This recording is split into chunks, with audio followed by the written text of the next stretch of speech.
diferente da contagem de prazo processual. O prazo processual tu exclui, né, o primeiro dia do cômputo, conforme o artigo 798, parágrafo 1º do Código de Processo Penal, né?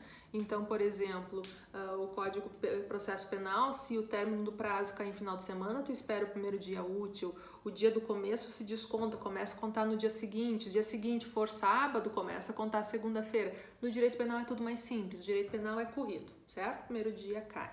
Então, por exemplo, se a sentença do dia 10, o prazo para recorrer inicia dia 11 no processo penal.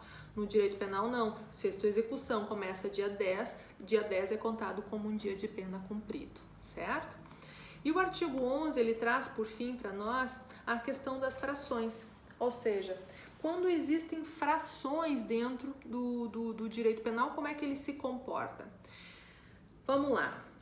Frações, o direito penal, ele abole, ele é muito simplista, né? Então, frações ele não consegue processar, ele não quer processar. Então, por exemplo, fulano foi condenado a 20 dias, ou melhor, a 20 anos, 3 meses e 4 dias. Ponto, não existem horas.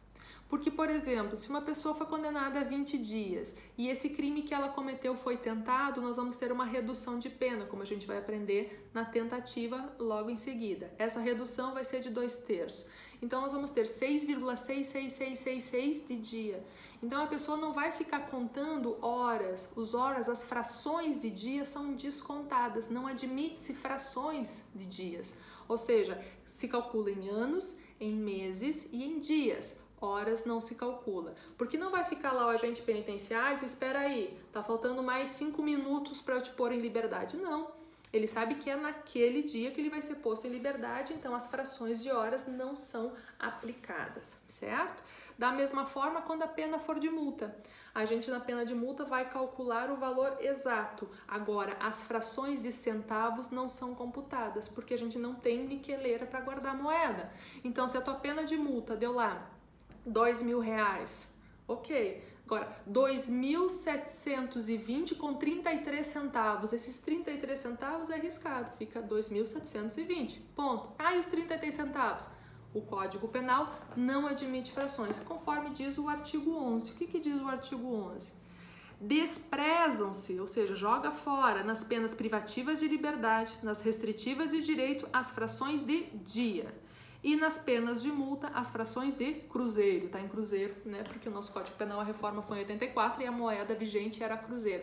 Então, frações de pena, porque ainda vocês não estudaram os tipos de pena, mas frações de pena são desprezíveis, são desprezadas, certo? E o artigo 12, por fim, diz o seguinte: as regras gerais desse código aplicam-se aos fatos incriminadores por leis especiais, se estão dispuser de modo diverso. Ou seja, essas regras se aplicam a todas as leis, a não ser que elas tenham regulamentos próprios. E aí, então, serão respeitadas essas regulamentações próprias. Senão, são todas essas regras que nós vimos hoje, em relação a tempo, em relação a espaço, em relação à contagem de prazo e as frações em relação a dinheiro e a tempo também. Fechou? Terminamos, então, essa nossa aula fracionadinha da lei penal, a aplicação da lei penal. Até a próxima e até já!